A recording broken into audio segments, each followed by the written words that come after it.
Hello, my name is Andrew Keen. Welcome to Keen on America, the daily interview show about the United States.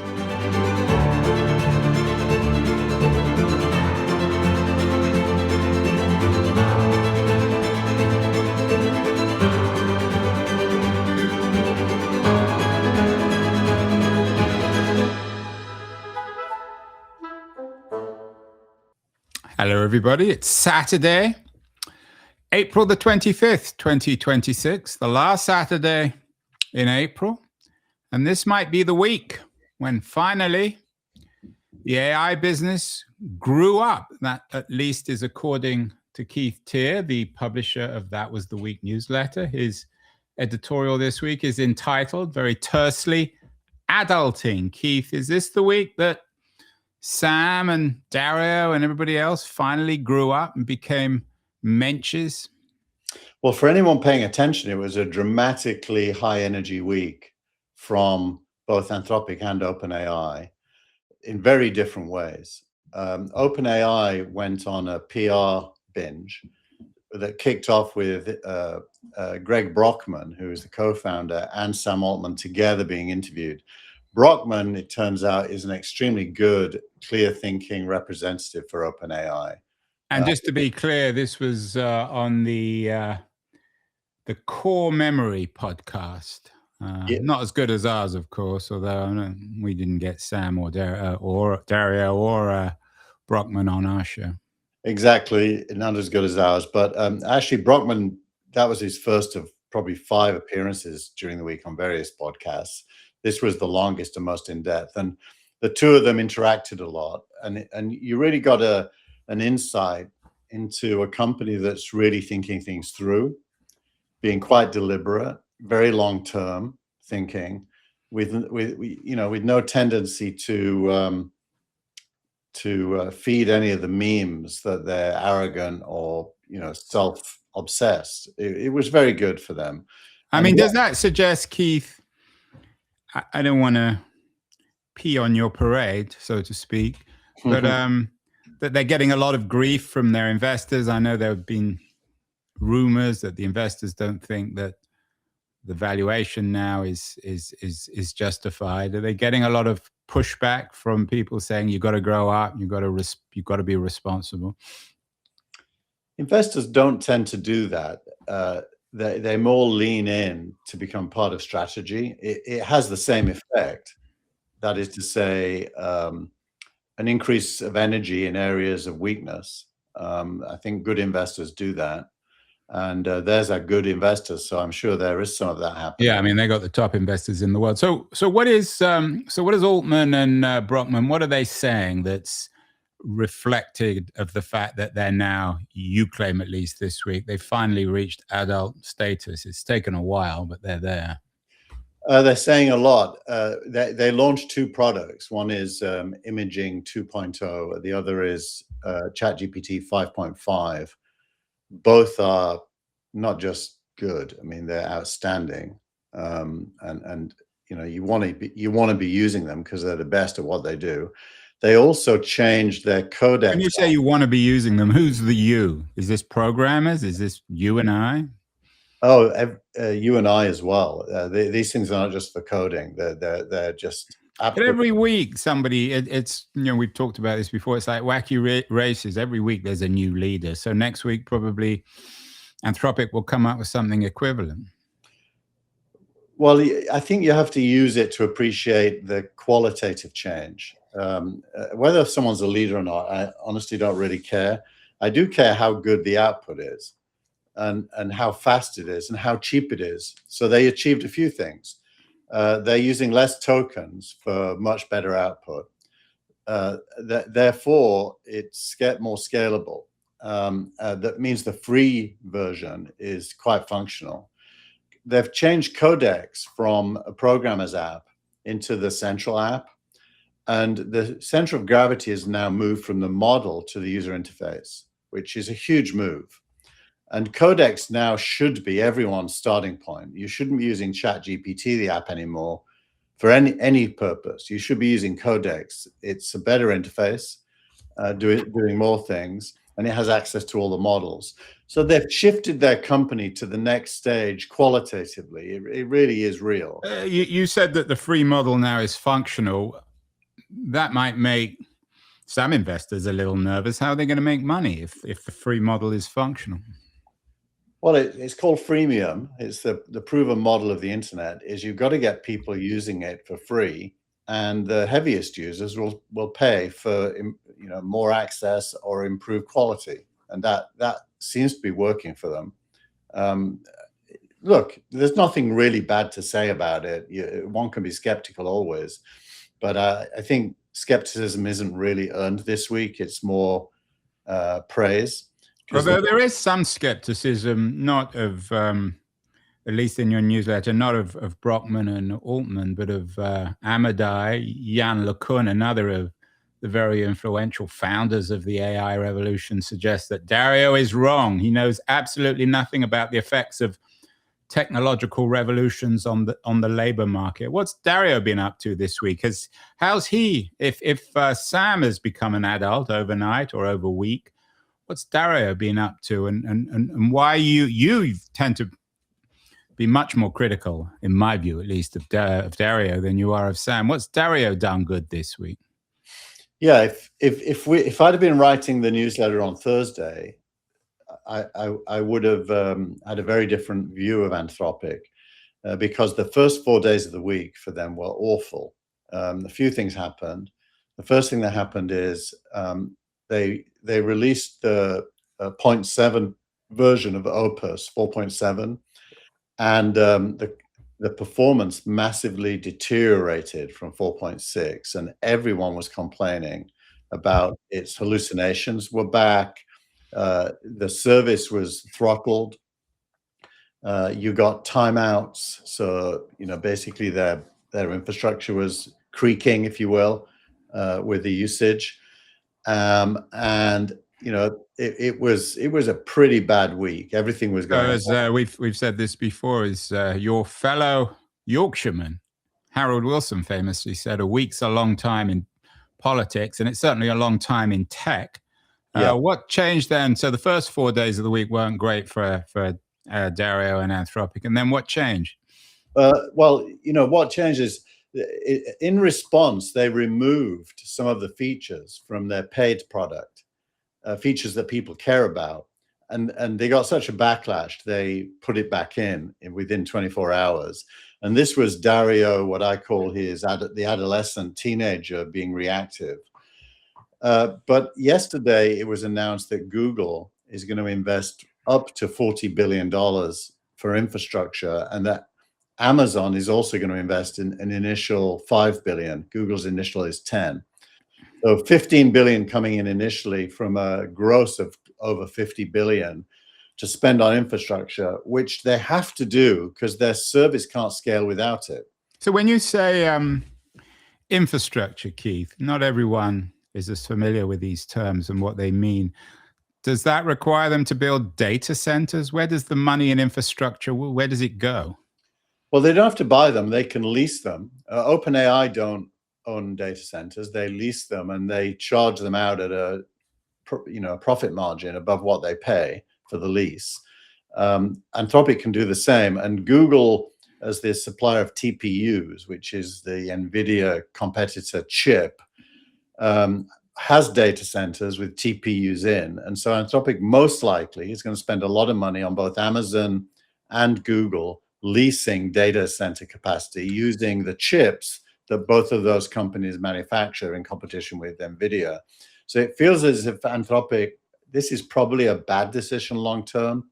For who? For Anthropic or for Google and Amazon? It's great for Google and Amazon. For Anthropic, they're making a bet they don't need to be a NVIDIA customer. So we're seeing two worlds, two separate axes emerging, the NVIDIA OpenAI axis and the Google, Amazon, Anthropic axis. Is that fair? It's directionally fair, although there is a huge overlap. I mean, all the companies use everything, so it isn't binary, it isn't strict, but directionally, yes, what you said is correct. Keith, it's been a good week for Wall Street, unusually good week, especially given what's happening in the Middle East. Some people are still scratching their heads. Is this deal between Anthropic and Google and Amazon, is it another example, or could it be used as an example of this circular economy where nothing's really being produced? Amazon and Google are pouring money into Anthropic, who simply really, in the end, just give the money back to Google and Amazon in their data centers? That would be both wrong and crude. Have I ever been wrong or crude, Keith? Let's not go there.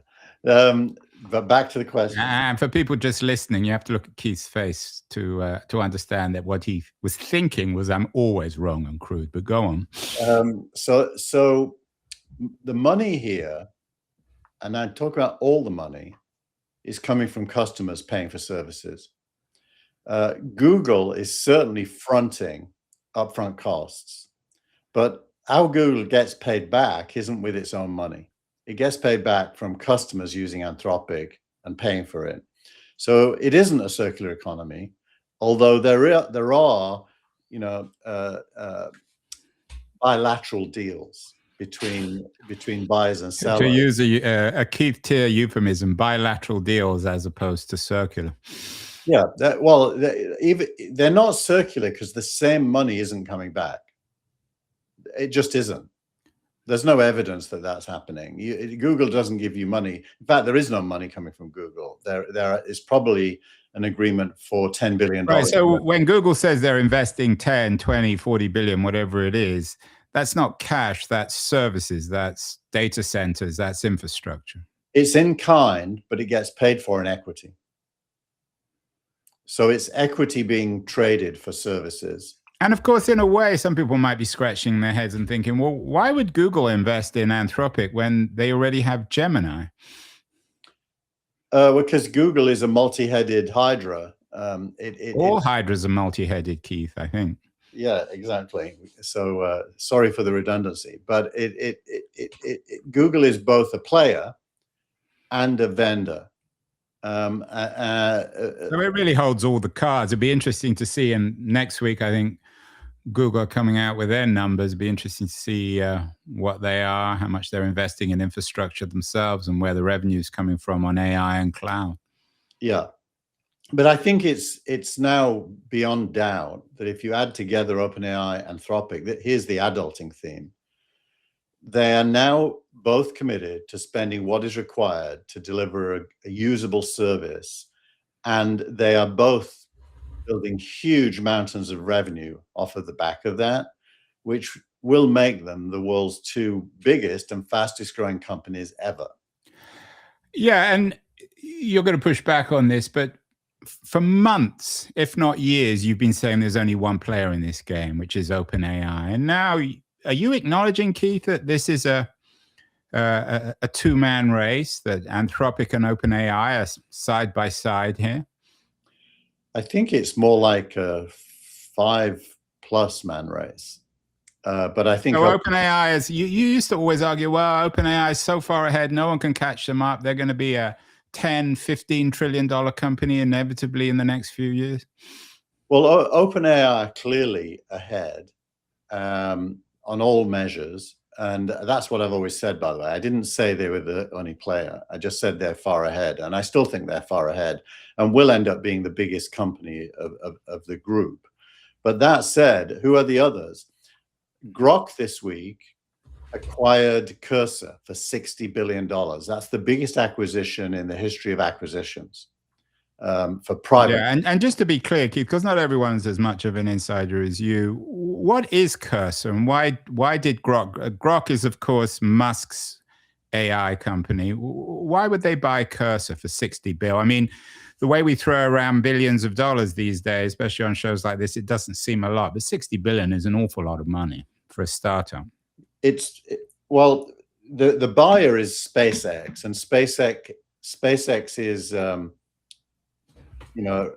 rumor is it's going to be valued at $2 trillion when it IPOs in June. So you've got to think of 60 billion as a percentage of 2 trillion, and it ends up being a stock deal. So there's no cash involved. So again, some people might say, well, you scratch my back, I'll scratch yours. And they're paying 30 times revenue. Cursor's revenue is 2 billion. So they're paying. What is Cursor? Cursor is the equivalent of Codex. It's the user interface that people use to use underlying AIs. And its history is specializing in coding. But as these user interfaces evolve, they end up being used for everything, not just coding. So if OpenAI has Codex and Grok has Cursor, what does Anthropic have? Anthropic has the Claude app, which is on Windows and Mac. It also this week announced Claude Design, which is a Figma or Canva competitor, which is outstandingly good. Yeah, although I asked my Claude, as you know, I'm a Claude person. I asked it if it could enable me not to use Canva, which is an AI kind of design tool. Yeah. And it said, no, not yet. So it's not an alternative to Canva, although the Canva market, the stock price of Canva crashed after the release of this. Well, so firstly, Claude Design isn't in the Claude app. You've got to go to a URL on Claude's website to use it. It creates brand assets. So the things that designers, highly paid creative designers usually get paid to create for a company. And it does an extremely good job. I used it for Signal Rank, really good. You can then export that into either Figma or Canva and have it become your base design for everything else you do in those environments. Now, if you also use image from OpenAI, you really can start to replace Canva and Figma.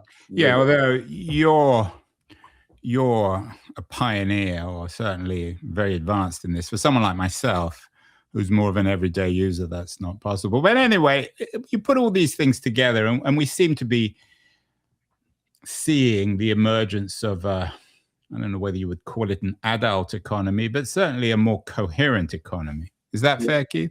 I think that's very fair. That's exactly what's happening. I hope Dario can bite his tongue and stay on this trend. What is it about Dario that pisses you off so much? You're not alone, of course. Yann LeCun, as I said earlier, argues that Yann LeCun should keep his mouth shut when it comes to economics and jobs.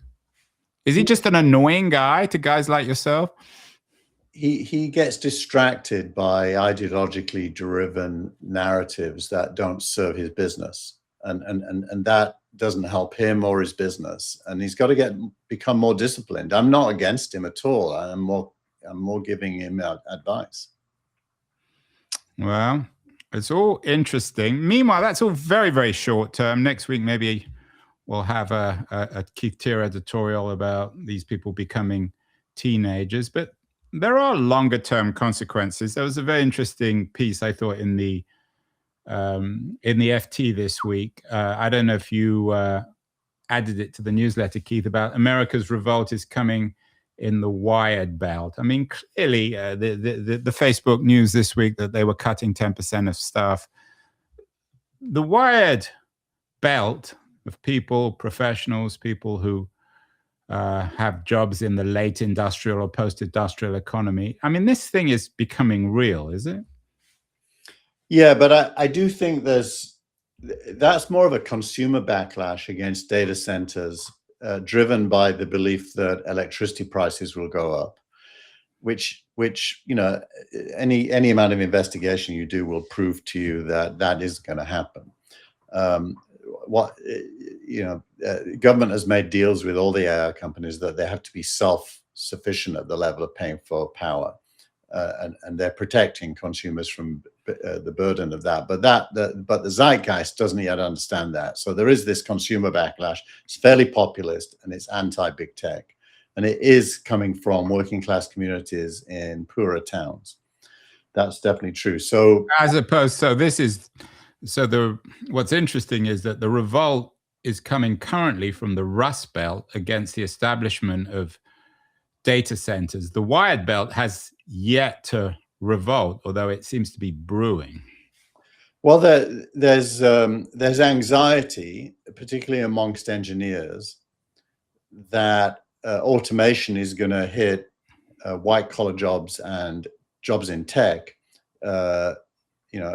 Every tech firm is having layoffs, everyone, and some of that is unraveling the exuberance of 2021 when money was flowing through the hallways, and some of it is AI. Was it literally flowing through the hallways? Metaphorically, of course. So you couldn't just pick it up. But so some of it is that it's the unraveling. Salesforce lost 10% of its value yesterday in one day. How much was that? It's 100 about billion? 15 billion, I think, or something like that. Although Salesforce is increasingly seems to be roadkill. It's a classic company that's roadkill in this new economy, isn't it? I think it's probably a buy now. The market's over. Salesforce this week announced headless Salesforce, which sounds like a weird thing, but headless Salesforce just means you can use Salesforce using APIs. And headless, of course, gets to the core issue, the longer term issue, which is on the back of many people's minds, the front of many economists' mind, on the minds both of the Wired Belt and the Rust Belt, and it comes to jobs. What are we going to do in this new economy as it becomes more and more mature? There was a good piece, I thought, by Alex Imas, Keith, in your newsletter this week, which gets to the core issue of this brave new world. What will be scarce? In other words, what will have value in this new world? And nobody knows the answer. Lacan is critical of Dario because he hasn't really given that a great deal of thought. But the harder you think about it, the trickier it becomes. Well, there's logic. You can use logic. You can't really predict outcomes because, as we've always said on That Was the Week, human agency is the key variable. What do people choose to do is the key variable, and that's hard to predict. Hold on that. I mean, there's some truth to that, but however much, I mean, everybody wants jobs, right? I don't think there's anyone in the world who would say would be pleased if all work disappears. But if this AI, as Imas suggests, or he quotes a new paper by two very influential economists, David Autor and Neil Thompson, who consider the starker possibility that AI advance, and I'm quoting the piece, AI advances to the point where human expertise loses its economic value altogether. And in that sense, we won't have jobs, we won't have value. So that's the real threat in the long term. Yeah. Well, let's do a kind of a deeper dive here and have a kind of an intellectual timeout. The word job is not an economic word. Paid labor is okay. Well, I agree. Let's leave jobs out of it. The paid labor or value, economic value. How are we going to be paid? So value is the product of labor and capital. Just to define our terms. And in this article, they rightly say that it is highly likely that labor will cease to be part of a commodity, and so the commodity economy we live in, where in order to get something you have to pay for it, and what is inside of it is labor and capital congealed, will become just capital, and there will be no labor in it. Now, because of that, it ceases to be a commodity. It's no longer a commodity. It's a thing, but it's not a commodity in any economic sense. And it's probably priced at zero. It's probably... See, here's what I don't understand. I mean, currently, in the early AI economy, these guys are pricing their products. Why will it ever be priced at zero? There'll still be always some element of labor in it. There's going to be thought. There's going to be some entrepreneur who is using AI to create something of value, isn't there? Well, the article you're talking about, what will be scarce, basically says that there will not be labor in it. Now, that is only a logical proposition. In real life, that might never happen, or it might take a very long time. but it's just a logical proposition. And as a logical proposition, in pure economic terms, it actually makes sense. So, the author then says, well, what will be scarce in that world? That's their framing. And what they say will be scarce is reducible down to a single word: creativity, or labor. Yeah, the term they use is human services. They say from farms, which was obviously the old agricultural economy, to factories, the industrial economy, to ... And they talk about something called the human services industry, everything from arts to education to hospitality, things that machines can't do. Right. And one example is a nurse. I was just I had surgery on Monday. And that's my second visit to a hospital in about a month. And, you can't really replace the human compassion and guidance of a nurse in a health situation with robotics. You can probably do some of the functions with robotics, but you're not going to replace the humanness of it. And there's lots of other examples in this article of humanness, let's call it. And now the hard thing is, in a world where commodities have gone and most things are free, what would drive a person to want to have paid labor? Because they wouldn't need to for their life. And it comes down. Well, but this comes the other issue, which I'm not sure how much this piece addresses, is you still have to pay for food. They still have to pay for accommodation. I mean, not everything is free. Not in their world. In their world, and again, it's a logical proposition. It's not a prediction. Food is one of the commodities that is essentially free because it's due to abundance. So what they're really saying is, in a world of abundance, what is scarce? They're not just saying what is scarce in the abstract. They're saying in a world of abundance. When you say they, who are you talking about? The author of the piece, yes. Alex Emas, or the Thompson auteur white paper? Both, actually. Thompson is part of this, and I think if you really understand labor, capital, the commodification of economics in capitalism, and what is changing, you can't help but agree with a lot of what's in this article. Well, but I'm not sure they're on the same page. They're also concerned. I mean, they don't see this as some utopia. They're very worried with the implications.